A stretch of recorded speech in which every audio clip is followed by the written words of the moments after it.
Well, for me, I was the middle of five in a family of seven.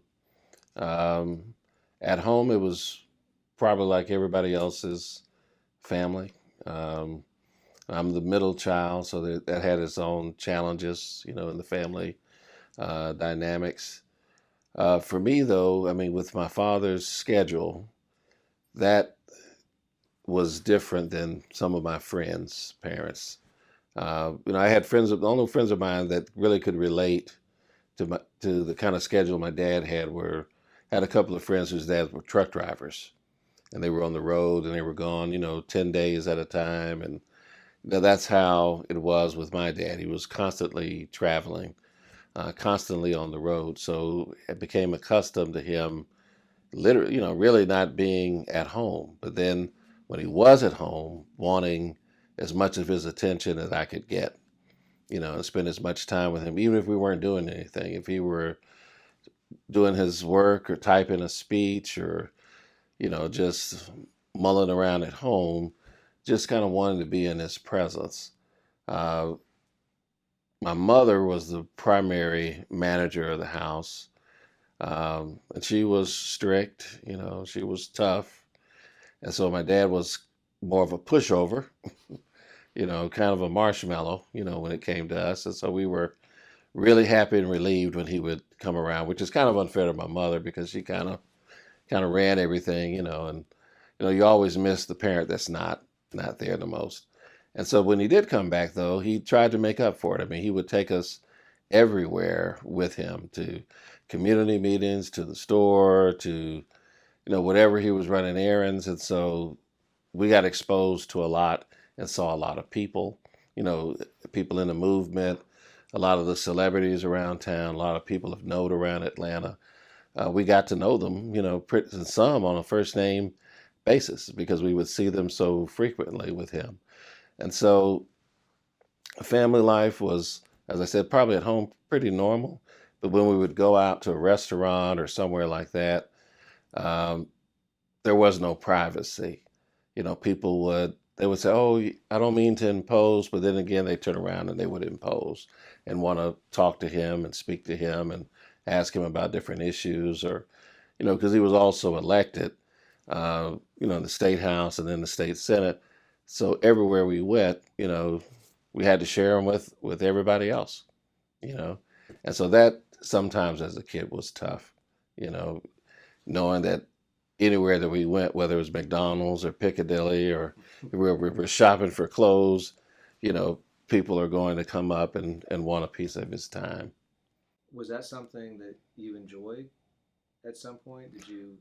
Well, yes and no. I Okay. mean, it does have its advantages because as a child, where most of my friends, their circle beyond their family were just our other friends. Hmm. I knew adults, and I didn't just know any adults. I knew adults who were movers and shakers in the city. So if my dad wasn't in the newspaper and there was Andy Young or John Lewis or Tommy Dortch or Lorenzo Ben, who was on this, state senator, or somebody else, John Dale Johnson, or some somebody else doing something, or Maynard Jackson, for example, I could say I know them, and because I was with them when my dad was around, some of the things that they were doing that was getting media coverage or of note, I could say to my friends, "Oh, I was there and I heard about that. I was in that conversation." Wink, wink. I know something about this and that. So it did make the world bigger for me. It made me feel like I wasn't just a child. If that makes any sense. My world wasn't. I didn't feel confined to the world as a child, and so I felt networked. I felt connected to the larger city, beyond my elementary school or high school. Um, but the disadvantages were some of the ones I was mentioning is that, you have to compete for the time that your dad has. It's one thing because we have to compete for his time as siblings because everybody wants some individual time. But then when you're going out and then folks who are strangers, some who are friends, some people you've never seen before are all vying to get in, and wanted to have a piece of him or just a few minutes. And they're always polite and they say, "Hey, I don't want to impose," but impose they do, and they don't stop. Was he the person at home and around with you that he was in public? Yes, he was at a very, as you described, a very cool demeanor, and at times it was as smooth as glass.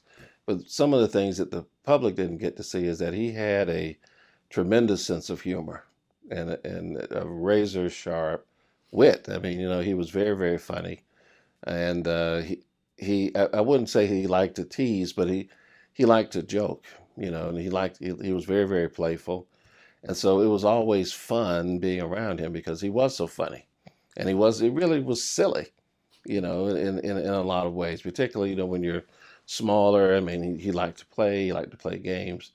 Um, and sometimes he could have a temper, but you would have had to have done something really bad to bring that temper out. 'Cause I said my mother pretty much was the disciplinarian, and so if my father got riled and got upset, I mean, you had earned it. It wasn't something that it was just kind of off the cuff. But he was very funny. He loved music. He loved jazz.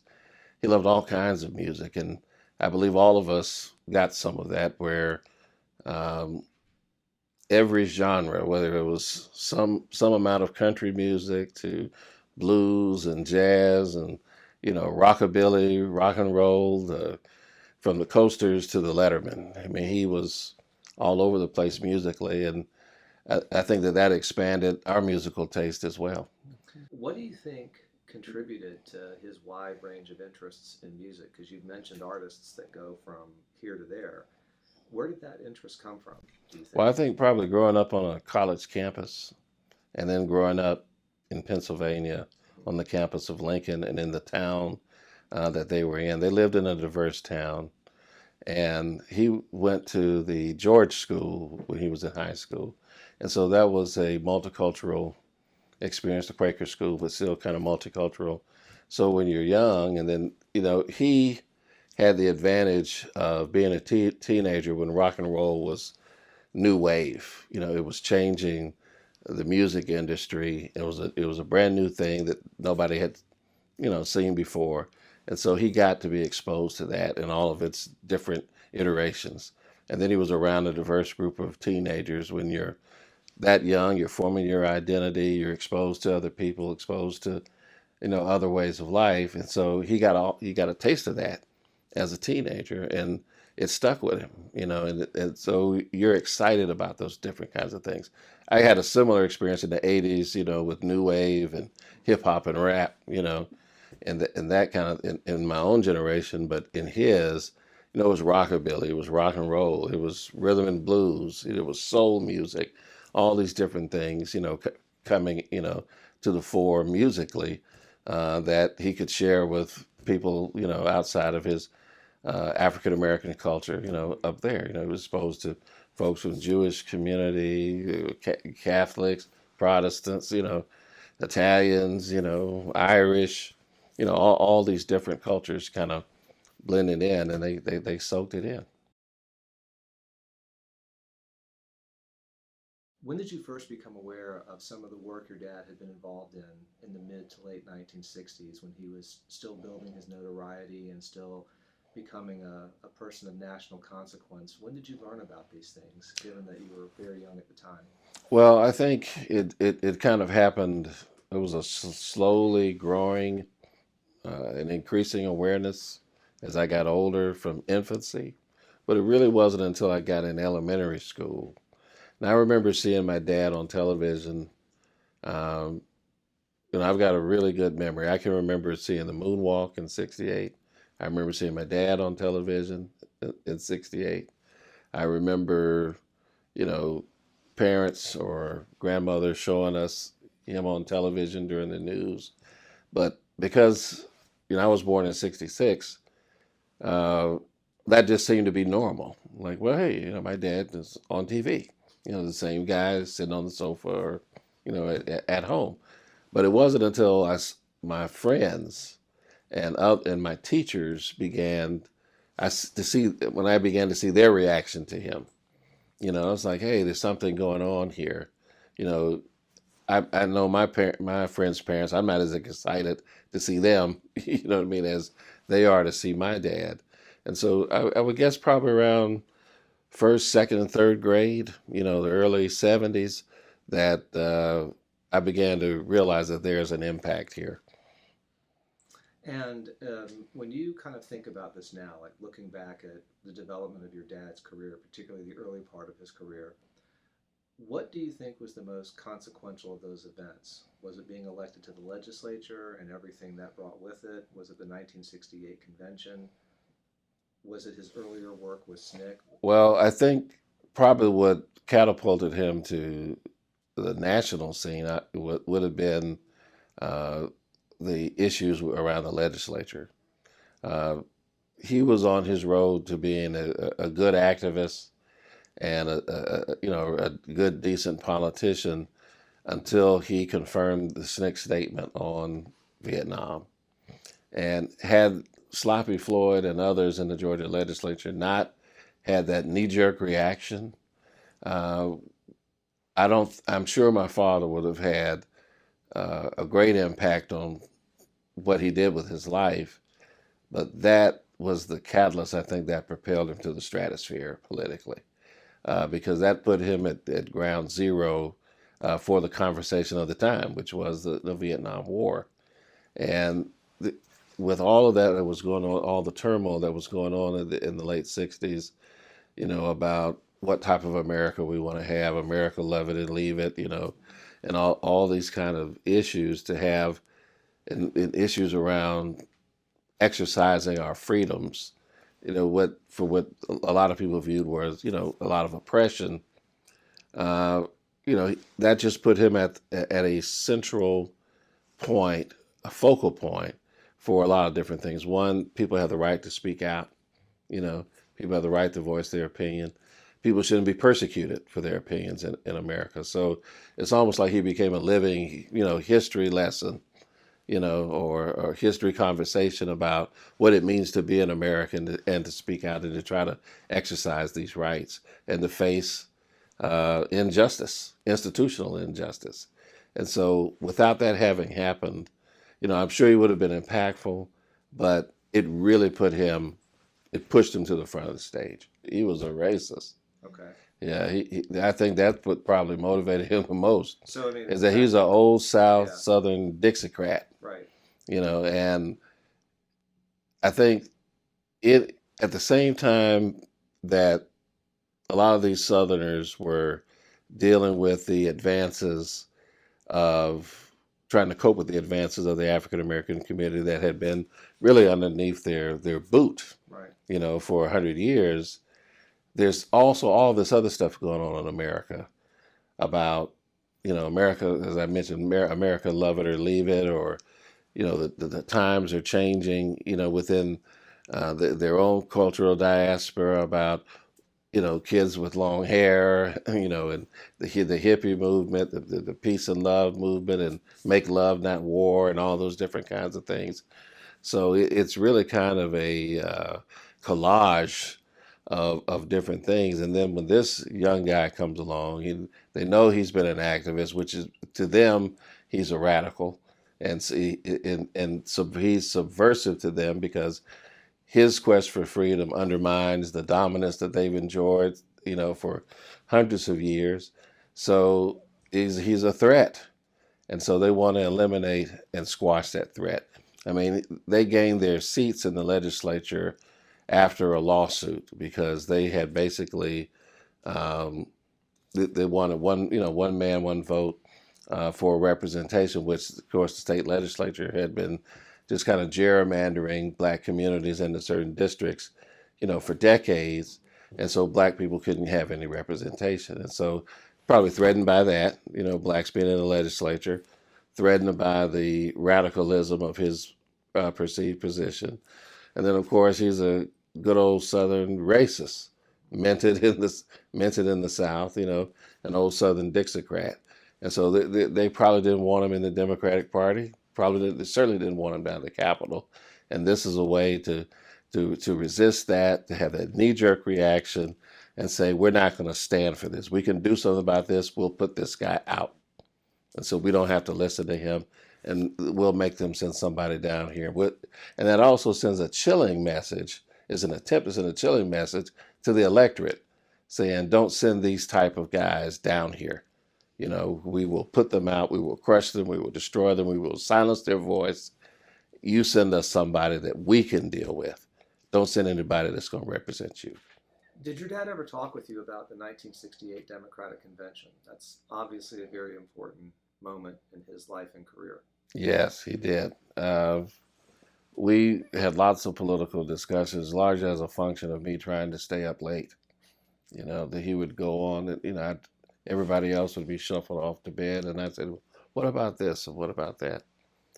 And so he did talk about the convention and the turmoil there, and he was the first person because I guess I knew when it happened that he had been nominated for vice president. Of course, I was a very small child, but he was the first person to fully explain to me all the details about what happened and why he was there and how it came about and how he felt about it.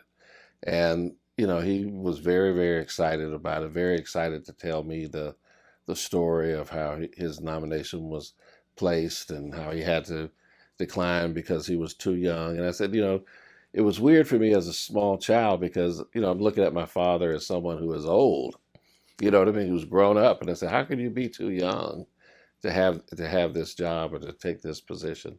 And, he seemed to be kind of cool and okay with the fact that he couldn't serve as vice president. So, well, I was too young, blah, blah, blah. But I think there was still a little gleam of wishful hopefulness that maybe it would have come about.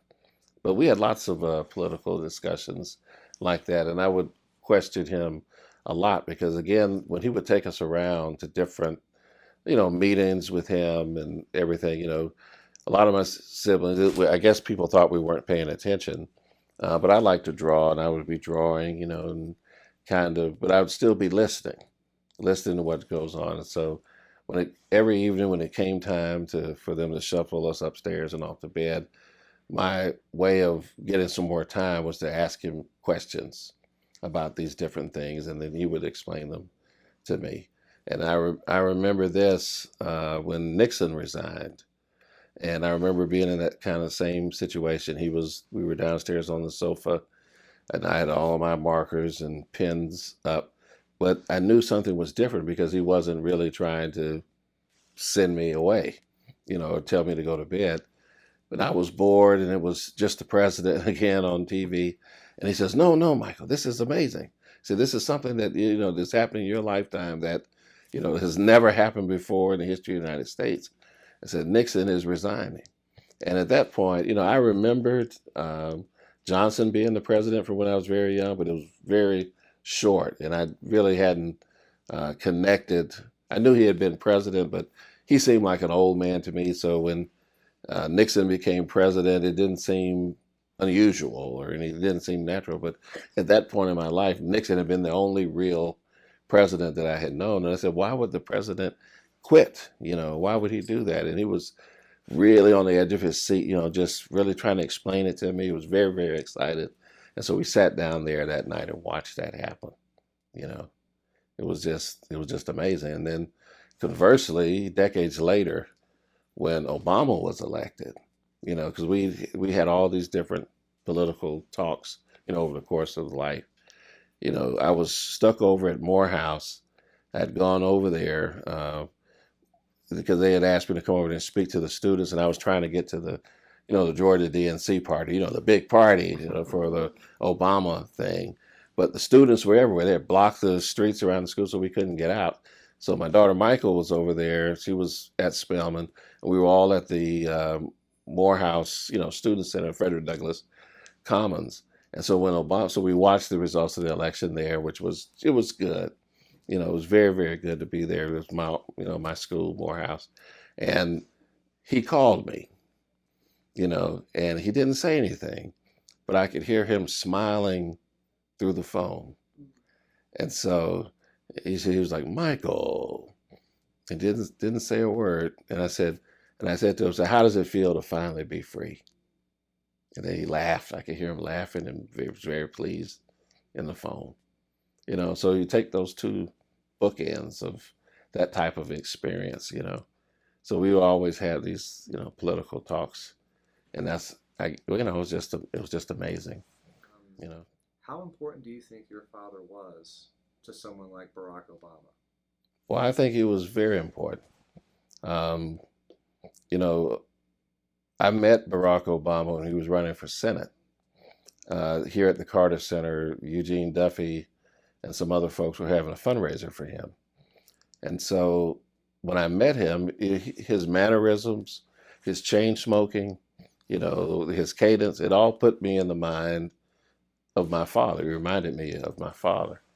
And I think if you didn't have, a Julian Bond or a Jesse Jackson or a John Lewis or some of these other folks, Barack Obama doesn't happen because you need these folks who came before, to kind of clear the way and make it possible. And so I think my dad and subsequently Obama kind of made from that same kind of mold. There are lots of different role models and role model types in the African American community, but they kind of come out of the same mold. And so I think with him getting to know Obama and being able to interact with him in the Senate and as president, I believe the interactions were positive, and I think they were substantive and meaningful. Do you think that your dad's, for lack of a better word, his relatability was a strong part of his appeal, one of his strong qualities as a public figure? Yeah, yes, I do. Because he could walk with kings and keep the common touch. But I think that's really kind of born of how he grew up. He once said that to me that when he grew up on the campus of Lincoln University, when my grandfather was president there, that it was great. It was a great experience for him because he said he felt like he had, hundreds of big brothers. So he had all of these different guys that could, uh, from all walks of life in the African American diaspora that could teach him about how to be cool, how to do things. To teach him that not only his father teaching him about how to be a man, but he had all these other young men, relatable young men, uh, that could be, in a sense, an unending source of big brothers, to kind of mentor and kind of shape him. And I think that helped him a great deal in his relatability because he was always exposed to a lot of different, people within his world. And of course, when he went on to Georgia School, there's even more diversity. And if you think about it, when you're on a college campus, you got to relate that way. You know what I mean? You have to interact with your professors. You have to be a real serious academic when you're in the classroom. But when you're out, you and your buddies are going out to get a six pack, get some ponies and some beer. You know, so you just expand that when you're out with the rest of the world. And I saw that firsthand. I mean, when we grew up over on Sunset Avenue, there was a corner store. Started off as a Jewish store, then turned over. They sold to a black family. But on that corner, what remained consistent were, I don't want to call them winos and I don't want to call them drunks, but there was a set of men that would be out there every day, seemingly all day long, that imbibed in various, alcoholic beverages all day long. And it's true to being in the South, of course, if you went to run around anywhere in the neighborhood and didn't speak, you're in trouble. But those guys were always there, and they never really had conversations with us. But when my dad would walk us to the store, he would get into conversations with them. He would talk to them. And then, of course, when he would send us to the store, my mother would send us to that store, we were expected to talk and to relate and to be respectful. And sometimes, he would get into conversations with them that were just as deep as some of the ones I've heard he and Andy Young have, and others, other contemporaries. So I think he just, when you're cool like that, you can relate. Your elevator works on every floor, You can get off on every floor and deal. And he was like that. Well, it was extremely important. I figured in my life when I was coming up as an adolescent and a teenager that I would be an artist, that I would go into some type of graphic art or want to be a professional artist or cartoonist or Did that something come like from that. anywhere or anybody, or was it sort of a Well, innate I had a natural artistic talent, and my appearance belies how that I am a natural creative. I love art. I love everything about it. And I figured as I was growing up, my dad was in politics. I said, well, you know what? He went into politics. My grandfather was a savant, Yeah, academic. yeah. Wasn't just a He professor. gave back to the community and Yeah. contributed to Brown versus Board of Education, all these books and all this kind of thing. At some point in life, I'll give back and I might run for office. I didn't really contemplate it as a career. But really, when I got into college, when I was at Morehouse, and then I took some classes over at Georgia State University and kind of got involved with the Black Student Association. Uh, Georgia State, to me, it was funny. There was an NAACP chapter and SCLC chapter at Morehouse College, but they didn't really do much. I mean, because you're in that world. But at Georgia State, it was more of a microcosm of the real world, Mhm. and they faced the same kind of issues that you face out in the world on the campus. And so I got that then said, well, maybe I should get involved because I wasn't really involved politically or in an activist way at Morehouse, but I became very involved when I was taking classes over at Georgia State. And that was what kind of kicked in and said, hey, I need to get involved the way my dad got involved. And then the more I got involved, the more I wanted to emulate what he did. The more I learned about issues that were affecting us. My cousin was involved, and I assisted in a group called SCAR, Students Against Apartheid and Racism. And they got Georgia State to divest from a lot of the companies that they had that were invested in South Africa at the time because apartheid was still going on. Nelson Mandela was still in jail. And that began to put the fire in me. So I ran for my first seat when I was 25. My dad was I was 26 going when to he got elected, say. and I lost. It was myself and my younger brother was my campaign manager, and something that spoiled us was that my dad never had any opposition except for his last race for the Senate, and he won, but he never had any opposition, so he never had any poll workers on election day, and so I was in a race. Had my dad was advising me, and then, we planned for a campaign, but we woke up on election day and didn't have any GOTV on election day and lost by less than 100 votes. And so I cried like a baby for 3 days. I locked myself up in my brother's apartment. I was so hurt, because when you lose a political campaign, you feel like everybody voted against. You feel like the world has turned on you. And my father called me and he says, you need to, straighten it out. You need to shape up, whatever. You need to call, the victor and congratulate him. I was like, no, no, no, I'm not going to do that. But I did it, and that made me really want to be elected. But the public service and things that I've gotten into, because I love my dad so much, the more that I began to slowly and in a meandering or all around the about way begin to approach public service in this way, I really wanted to do it because he did it. I really wanted to do what he had done. I really wanted to be involved and change people's lives and to serve people, to make government work for the community the way that he had done.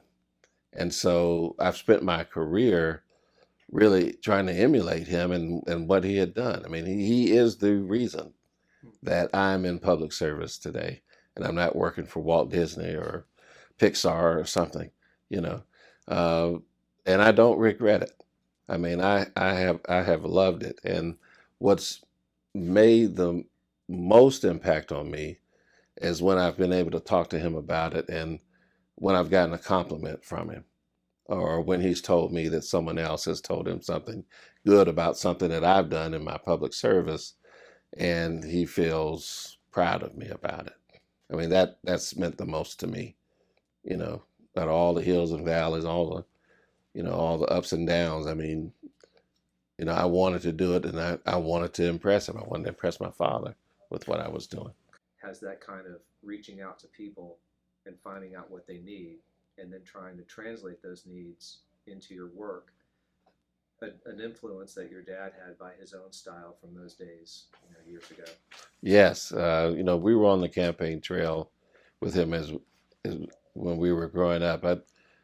I started out, I think I was 5 years old, and first campaign I worked on was Andy Young's congressional bid, and he came into our room with a box of flyers, and well, boxes of flyers, and he said, "Whoever can fold the most of these can get whatever they want from Burger King."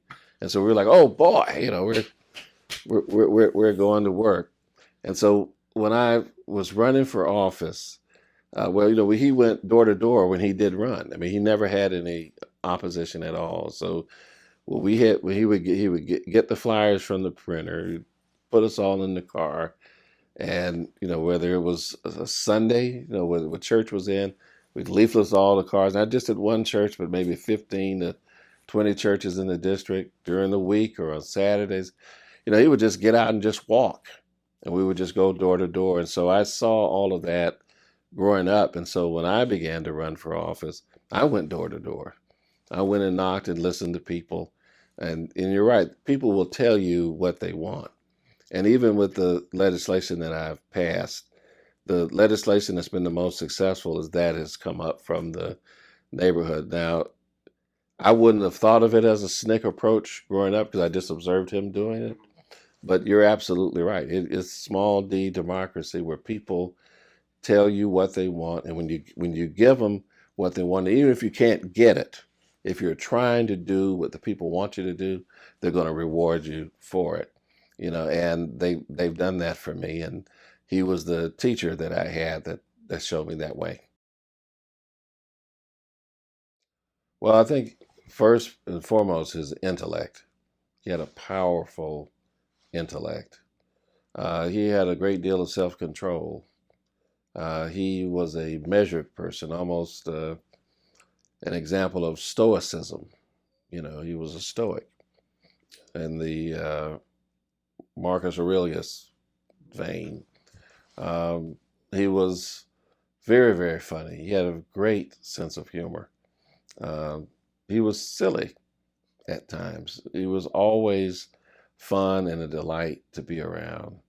Uh, his humor was, for me, kind of like that David Letterman kind of dry humor, but he could be ridiculously silly out of that. But he was caring, and he was very kind. He really was.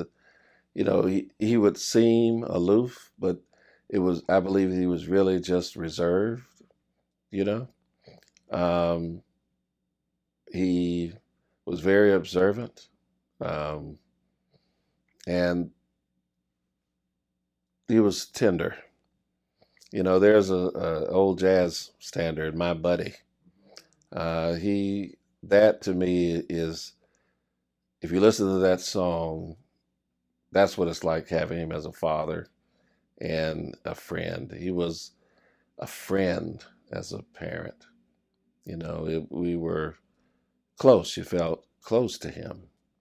And he was gentle, and he was a bender of rules at times, but at the same time, kind of um, strict. That's kind of a contradiction. I mean, he spoiled me. I mean, I love him through and through. He let me get away with a lot. You know, he did. But at the same time, um, you know, he was a strong, stern influence on me. But he was brilliant. He was a great debater, a great speaker. Uh, he could be pointed in his criticism, but he was a great observer of our times, and like a good umpire, he could call the shots. He could call it like he saw it, and he was rarely wrong or off base. He could observe uh, the time and tides and could accurately comment and reflect upon them. He was the man, plain and simple. And we wanted to be him. We wanted to be around him. We wanted him to rub off on us. I love him. When people look back on his life, as they will for decades, what are they going to remember? Well, as a civil rights activist, starting out when he was 19, 20 years old, uh, he was a great strategist. He was very insightful. And of course, he had a razor intellect and could plan and could see how movements work and what their end results could be, and was great about putting together the strategy. I mean, he knew, and we've talked about this, that when they began in the student movement in the 1960s, that they had to have the media, even though you may have only had two or three reporters on the whole quote unquote race beat for the whole southeastern United States. He knew that they had to have the media on their side, that there had to be communications beyond their little group. That's how the Appeal for Human Rights document was developed. He and Rosalind Pope and others developing that document so they could put their message out. The college presidents asked them to do that, and they were able to articulate that and get the message out. He was always cerebral about what he did as a strategist, and as he got into public policy through the legislature, he went out and sought and pursued legislation that was going to directly affect the lives of people who had been unaffected. One of the biggest pieces of legislation he passed was the sickle cell testing. That primarily affected African Americans in Georgia, but it's made such a tremendous difference in so many people's lives that I've had people come up to me who are aware of it and they know it. His legacy should be the one of a dynamic leader, someone who can articulate the issues, someone who's not afraid to speak truth to power, literally, not just as cliche, but will literally call out the most powerful person in the world, the President of the United States, and from that person to a police officer who's abused someone, or someone who's discriminated against somebody at a store or in the street. There's uh, no big eyes or little U's with him. He wants to represent people. He wants to deliver for them. He wants justice to be done at every level. Because if it's not done here, then if injustice exists anywhere, then there's no justice for anybody else, and that's what he believed in. From all the stories that I've heard over the course of my life, that has been the one consistent thread, that everybody has a role to play. Everybody, just to lift from Martin Luther King Jr., everybody can be great because everybody can serve. But it's like positions on a team. Uh, Everyone on a football team, a soccer team, they got a particular role that they have to be responsible for, and you have to have the overall goal is for the team to win. And so, as people specialize in what their gifts are, bring their gifts to the fore, his gift was communication. His gift was strategy. His gift was being able to intellectualize the struggle and identify the means and points of attack and say, these are the way that we're going to focus on these different things. And he pursued that, and he was right about what he went after, and he was usually right about the strategy that needed to be taken. You just look at the course of his life, whether it's desegregating Atlanta to the bringing the venerable old NAACP around on marriage equality, because the equality for the NAACP seeks, he would argue that it's the same equality that those in the LGBTQ community seeks, because if they can enjoy their version of equality, then our version of equality is an illusion. And so he understood that through his life, and you know, it would be great to document, all the different arcs and issues with that one theme running through all of them. You know. Is there anything you'd like to say in closing? Well, I just want to express that my dad, not only how much that I loved and cared about him, but he was a great dad. He was a great father. And as a father, he was a genuine friend to me, buddy, pal, and companion, probably sometimes too much so. Um, but there are times in my life, in the 49 years that I experienced physically with him, that